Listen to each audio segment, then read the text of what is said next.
All right, guys and gals, kids and kiddos, welcome back to the Cardboard Crawlers Garage.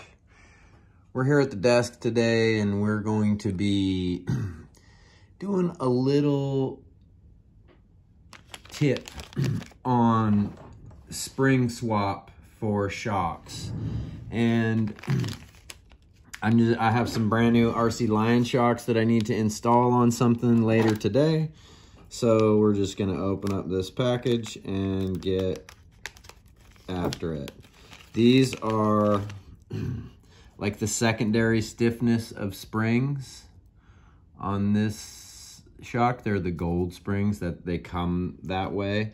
And what I wanna show you is that you don't have to take your shocks apart to put springs on and off.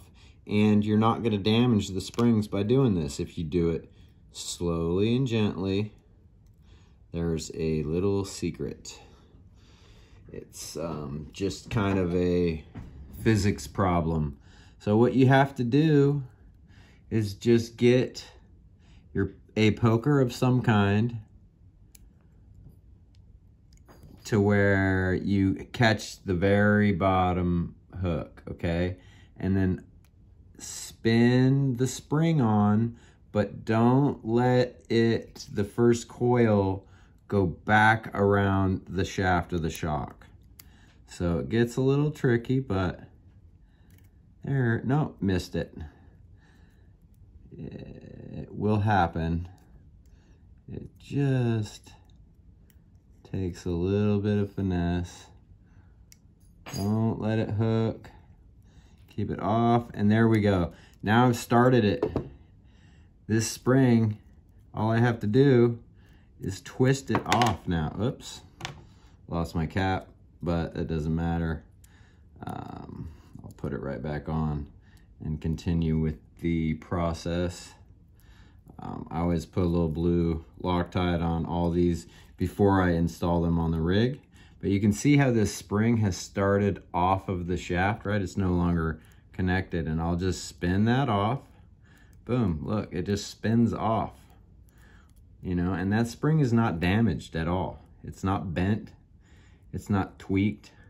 I can put it back on later. And then you come all the way off. You've twisted it off. Maybe there's a slight bend down there at the very bottom, you know, but it's not. I've done it 100 times on 20 different shocks, and you just, you know, put that back into place. So what I'm going to replace it with is the stock black spring.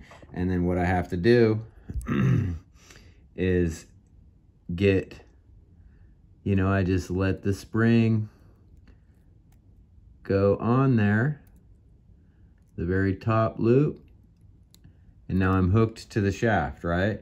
And now I will just spin the spring on, and it will spin right into place. It's just winding itself around the shaft. And the reason I know you can do this is because I've had to do this on a one-to-one vehicle in the middle of the woods with nothing but ingenuity and a bunch of people standing around watching how the heck we were going to get this truck off the trail.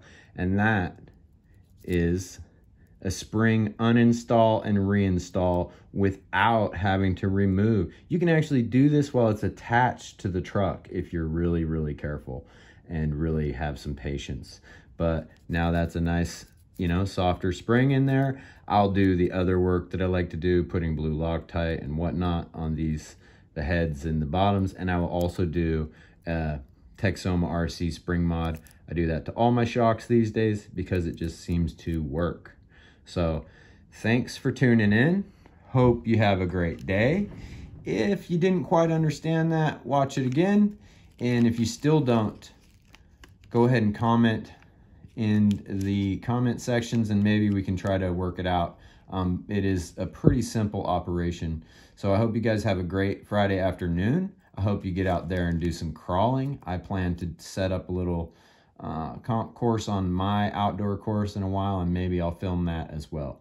So until then, Cardboard Crawlers out.